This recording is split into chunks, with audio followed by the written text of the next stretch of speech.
Assalamualaikum warahmatullahi wabarakatuh. Selamat pagi, Bu. Waalaikumsalam warahmatullahi wabarakatuh. Sehat kan, Bu? Alhamdulillah. Bu Nova sehat? Sehat, Bu. Maaf, Bu, mengganggu sedikit, meminta waktunya berhubung ada tugas dari pendidikan guru penggerak. Saya selaku calon guru penggerak ada tugas untuk wawancara kepala sekolah saya sendiri, baru beberapa kepala sekolah yang di luar sekolah. Jadi modul kami itu, Bu, materinya tentang bagaimana cara pengambilan keputusan berdasarkan nilai-nilai kebajikan yang bersifat universal. Jadi di situ ada namanya rujukan moral, terus ada yang di 5 etika.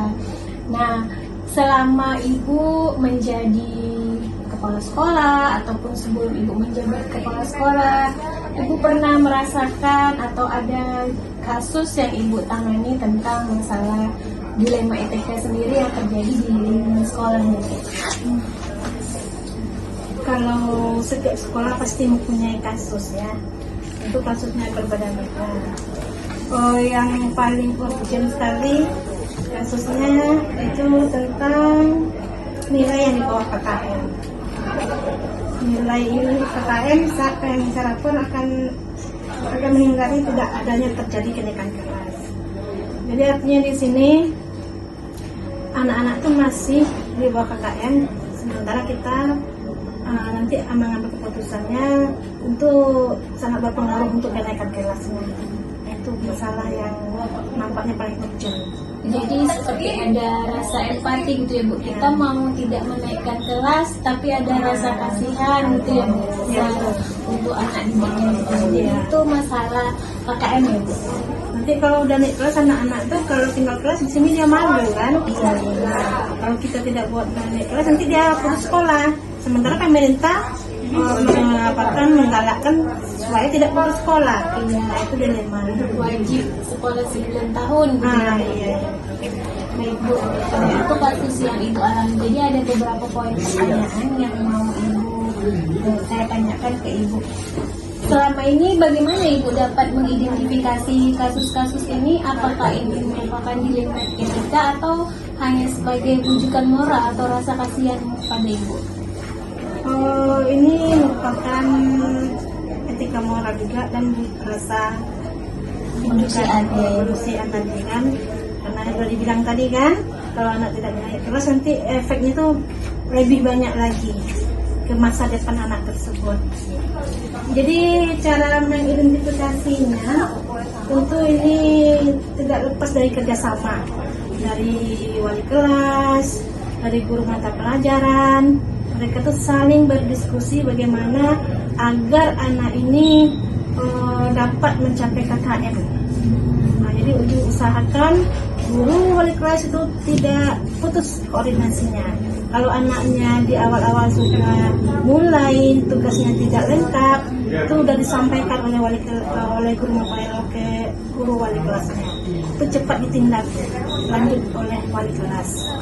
Jadi biar anak itu tidak langsung dikit gitu ya, Bu? Iya. Berarti ada kriteria sendiri yang ditetapkan sekolah ya, Bu, untuk kenaikan kelas itu sendiri, mulai dari nilai beberapa mata pelajaran yang tidak tuntas sampai motivasi kehadiran siswanya ya, Bu? Iya, betul sekali. Iya. Terus, Bu, selama Ibu mengambil atau menjalankan pengambilan keputusan di sekolah, terutama kasus-kasus yang bersifat dilema etika ini, di mana ada dua kepentingan yang sama-sama harus Ibu jalankan atau sama-sama urgent gitu, Bu, yang sama-sama mengambil kebajikan. Bagaimana solusi Ibu?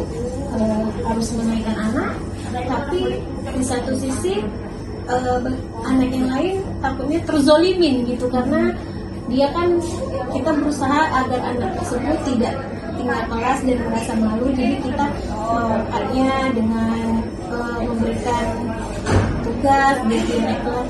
Sementara ada anak yang lain sudah bersusah payah, nilainya tetap naik kelas. Itu kan sama-sama urgent. Bagaimana Ibu menyikapinya? Sebenarnya dalam apakah masalah itu kita perlu proses dulu.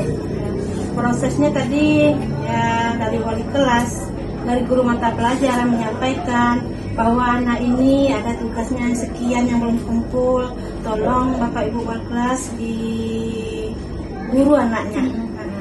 guru anaknya agar segera menyelesaikan tugas tersebut. Nah, masalah yang terguling nih, sementara misalnya ya kalau kurikulum 13 Iya. kan harus ada KKM ya. Iya. Sementara anak yang banyak tugas, Salah ini gitu. Apa langkah-langkah step by step yang biasanya ibu lakukan di sekolah? misalnya sebelum penerimaan rapor ya, kan setelah anak-anak itu setelah guru mata pelajarannya melaporkan bahwa ada beberapa tugas yang tidak selesai, walaupun sudah ujian sumatif, penilaian sumatif, tetap diberi kesempatan kepada siswa itu untuk melengkapi tugas-tugasnya yang belum selesai, yang belum dikumpulkan.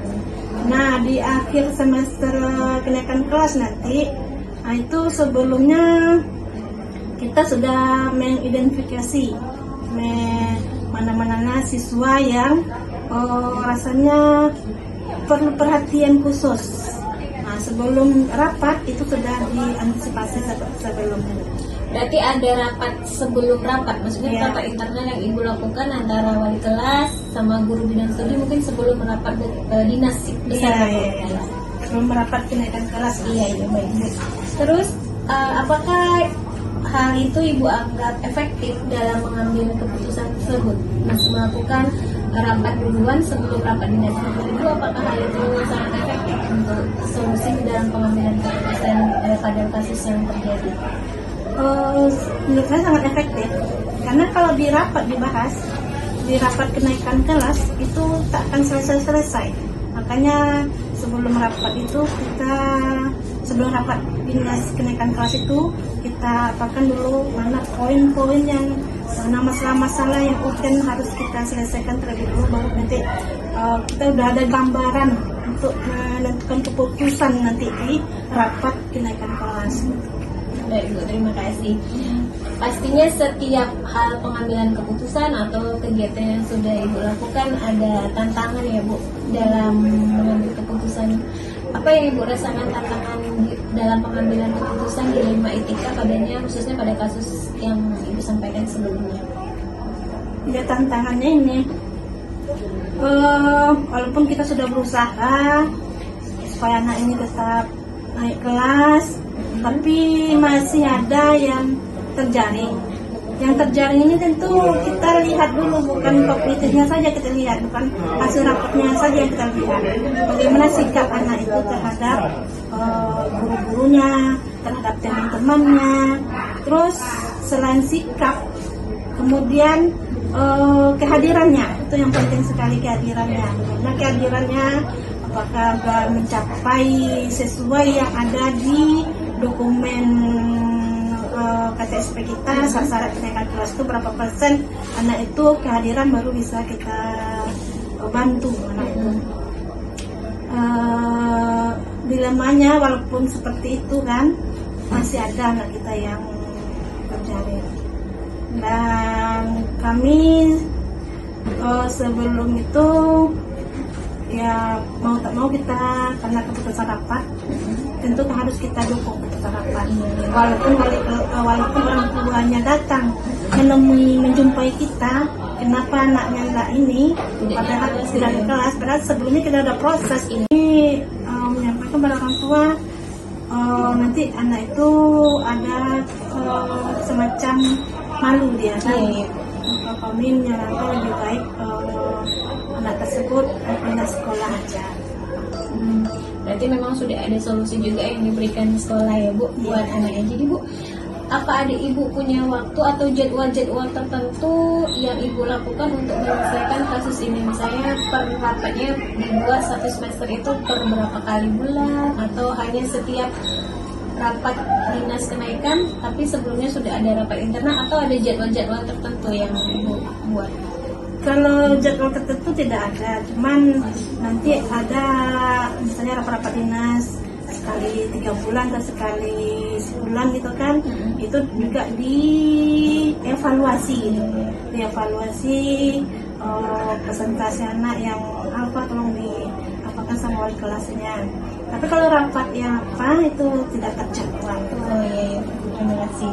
Baru kan Bu, karena sudah sesuai yang Ibu jelaskan, pasti ada faktor atau orang pendukung di belakang Ibu gitu kan untuk mempermudah atau membantu segala sesuatu kegiatan operasional ataupun yang terjadi di sekolah, baik secara pengambilan keputusan kasus yang Ibu paparkan atau masalah yang lain. Kira-kira siapa sih Bu atau faktor apa saja orang-orang pendukung di belakang Ibu yang sudah sangat berpengaruh dalam jalannya prosedur atau dalam hal pengambilan keputusan di sekolah? Itu jelas ya, jelas sekali. Kita dalam satu sistem nggak bisa bekerja sendiri. Kita harus bekerja sama semua guru yang ada di sini.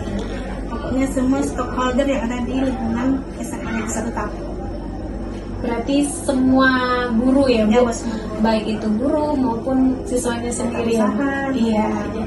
Berarti satu kesatuan ya Bu. Iya betul. Iya. Jadi ini terakhir Bu. Jadi saya sudah dapat solusi, sudah dapat tanggapan dari kasus yang Ibu sampaikan.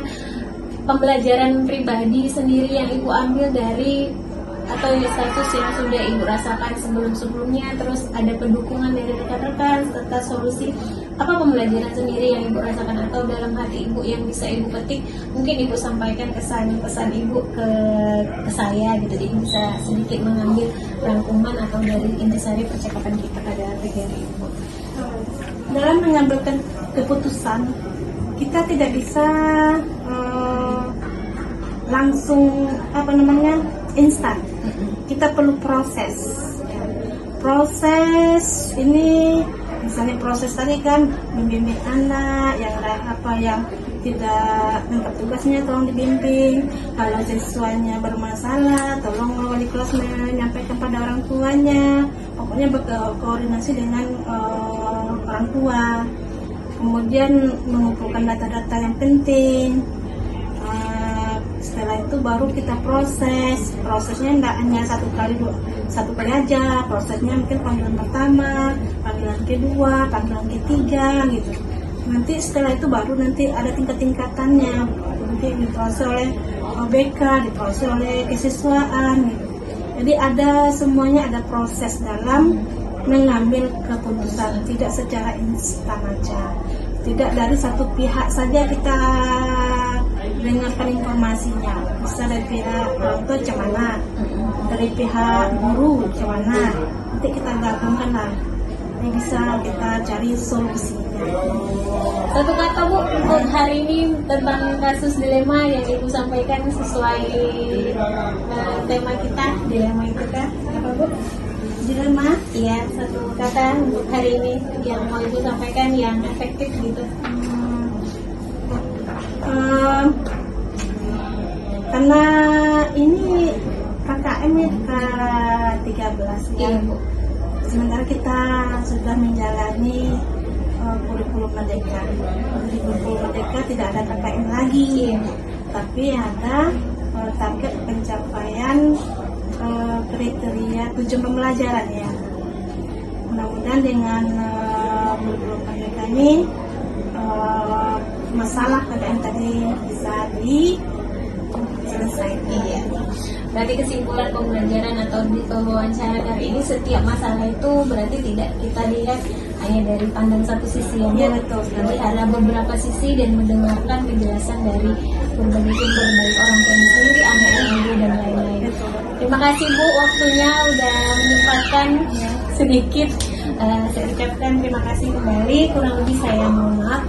Assalamualaikum warahmatullahi wabarakatuh.